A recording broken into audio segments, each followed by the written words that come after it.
guys, welcome to another episode of Diva Who Hustles.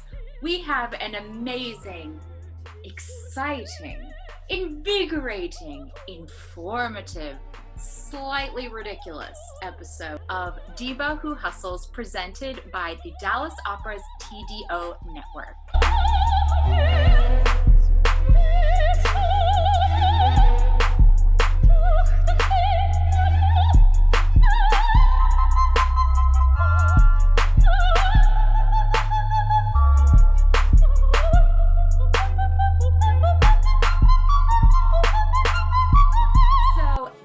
It's going to be a little bit different because I am going to ask Claudia some questions at random out of this Diva Vinnik hat, which you can purchase on my website. Shameless plug. If ghosts existed and you were a ghost, where would your haunt spot be? Okay, where would my haunt spot be? Okay, definitely a theater. But I would narrow it down to a dressing room.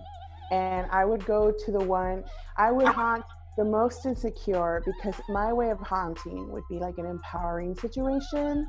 Like, I'm just gonna go with she because I've many a times looked at myself in the mirror going, I can't do this, I think. And then the ghost me, would pop up and go, you're ready, you look great, you sound amazing. So yes, theater, specifically a dressing room. What are your secret fashion hacks? Secret fashion hacks. Well, there's several, but right now I'm really feeling my hair. So my hair is my fashion hack because like right now I'm giving you like priestess realness. But if I want to look otherworldly, then I just unveil all of it. And now I look like I don't even belong to this planet. I'm here visiting. So right now my grays are my fashion hack. Join me, ladies. I'm gonna tell you real quick. It's fashion. It's now. It's the future and the past, baby. What are your 3 favorite fashion accessories? Okay, 3 favorite fashion accessories. Always be chill. You pop that on a t-shirt, you pop it on a dress, you look cool. 2, I bought a mano corneto from Songbird Sarah Jewelry to ward off that evil. And this baby, she a little round, she like a little like, ooh, let's see what's gonna happen today. That is such a fabulous ring, and I'm so excited because we're gonna have Sarah on next week. This is a really good question. Okay. Describe the stages of emotion you felt while growing out your luscious silver hair without using words. Okay, here we go. This is what I've trained for, right? Okay.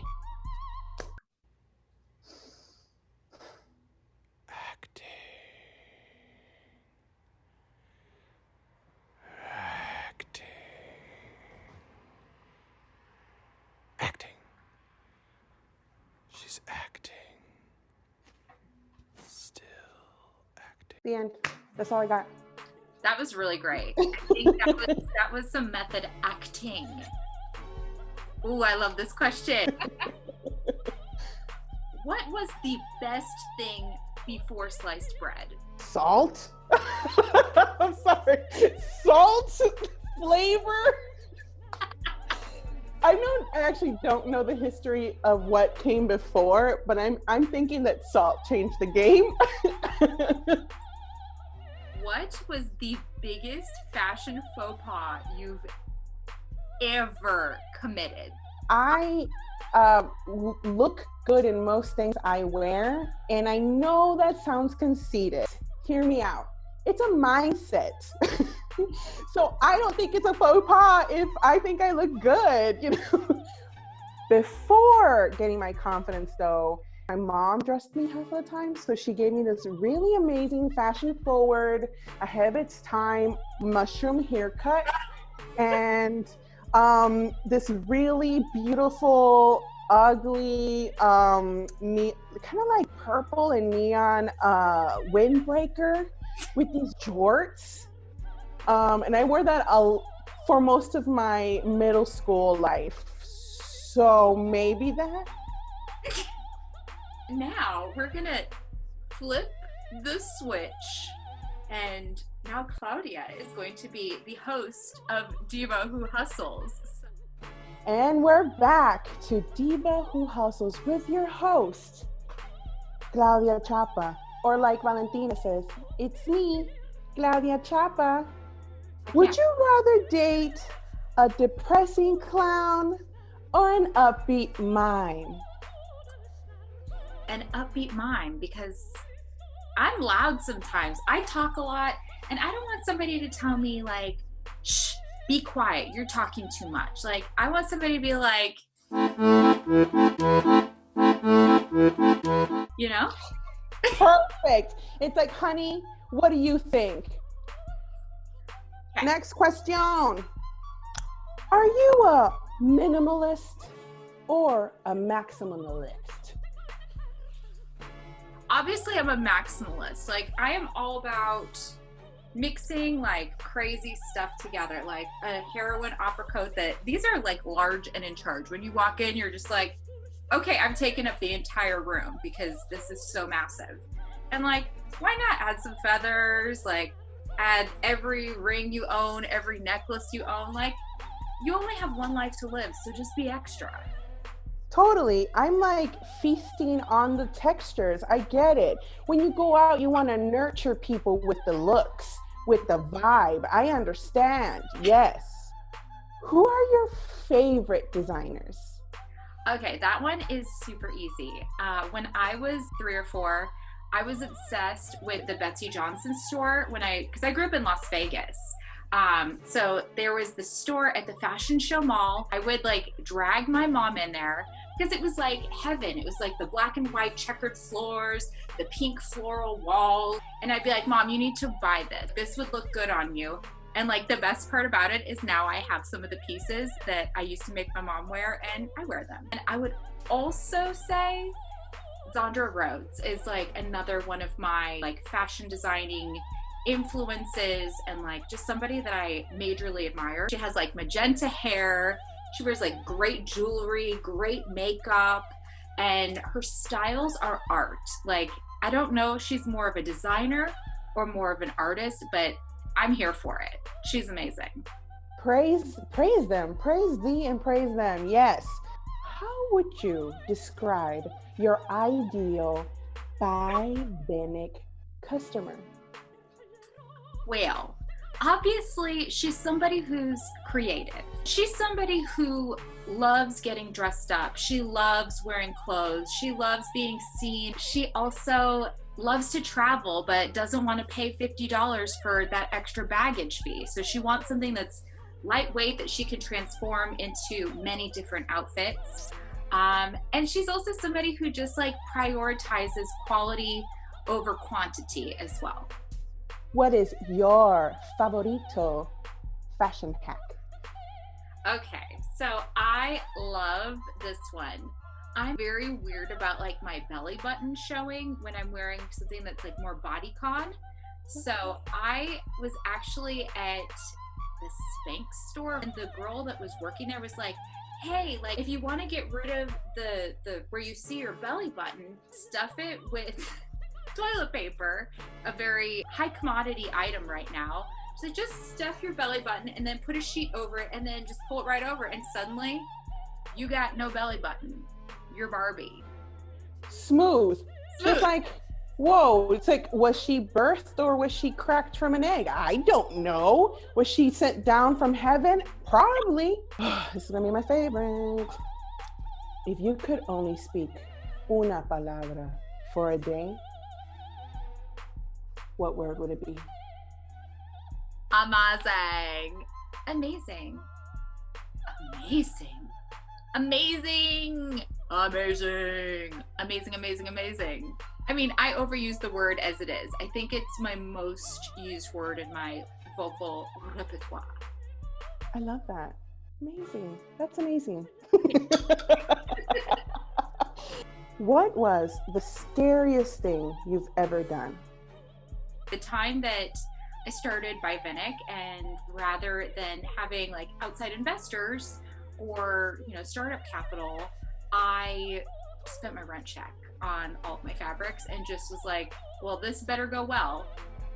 Yes, taking a chance on yourself truly is the biggest and scariest thing that anyone can do, is going, I believe in myself. One, wow, I did that. I'm finally on board, and I'm going to make a huge investment in myself and get my dreams into a reality situation. I love that.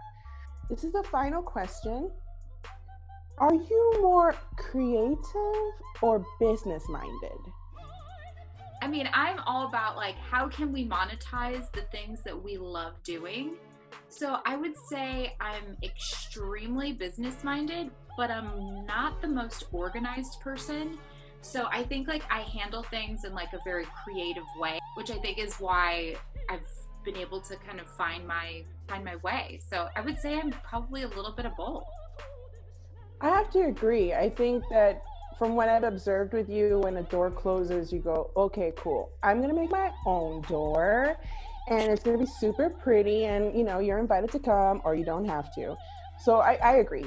Now I'm just going to say a question that I think everybody wants to know. What is your favorite thing about me? You're hilarious. Like, seriously, one of the funniest people that I've ever met in my entire life. I love that you really just don't care what people think about you and about like what you're wearing, how you carry yourself. Like, you're just like, whatever, I'm Choppa, I'm here. I love that you are super glamorous, because it is an inspiration to be around you as a friend, because I'm like, Choppa's here. Like, I have to be at that level. But you also have like a huge heart. You're great. Love you. Thank you. Thank you so much for stealing my job here. Well, I'm not sure about stealing. We'll have to have you back on the show. Would love to. Would love to be part of this. So Leah, what's your favorite meme? Oh, there are so many. The one where it says, sometimes I think I'm not an opera diva, but also. Leah Johns is one of my all-time favorite divas on the planet. Leah is honestly a comedic genius with her account, Opera Shenanigans. It is one of the fastest growing opera-related accounts, and it is so funny. Leah, in addition to running Opera Shenanigans, is a social media manager with Lenny's Studio and manages accounts for Eileen Perez, Jennifer Rowley, and Christine Opole. So let's just like get straight to it. When did you start Opera Shenanigans? So I started Opera Shenanigans in October of 2018. I had been doing the social media accounts for Opera McGill for our production of Lucia di Lammermoor. Found I really had a knack for it. So when the run was over, I started my own account, and it just took off. So what would you say are your 3 best tips for growing a following when you're starting a social media account? Using a critical eye and understanding what to post and how to edit your posts in order to make your feed look polished is really important. And understanding the algorithm so that you can use it to your advantage to expand your reach. Finally, engage with other accounts in a really positive and genuine way. Just don't be a troll, because the internet is a vast but very small place, and you never know who's watching. So you use a lot of content from other people and then rework it.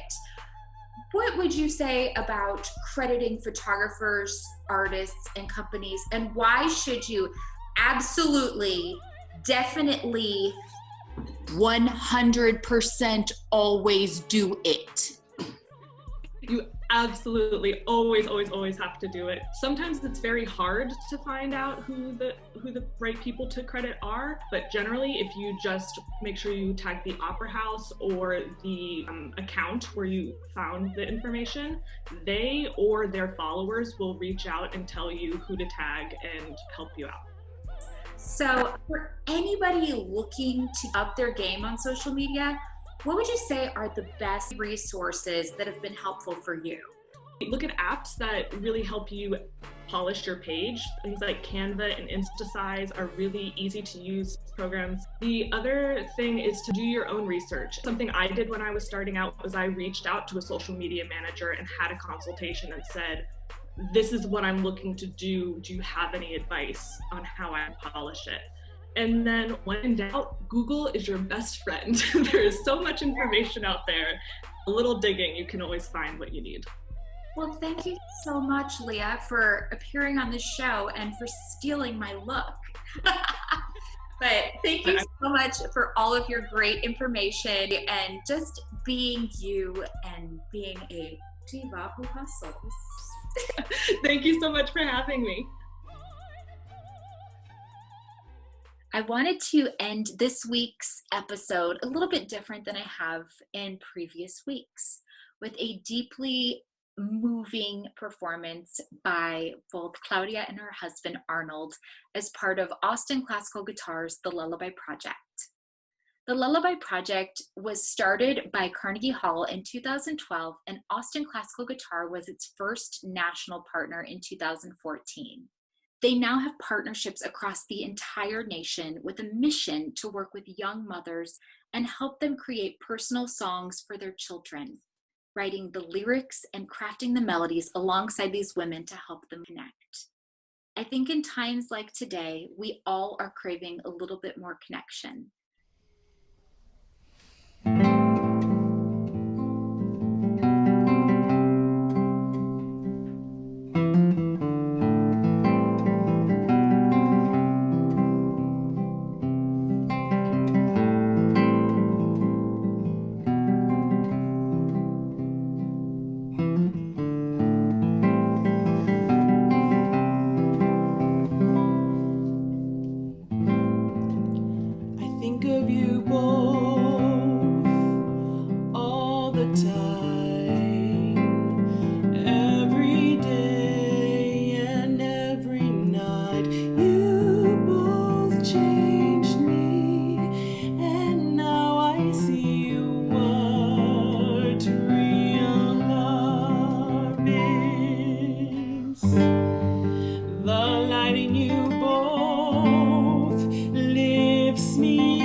In you, boy.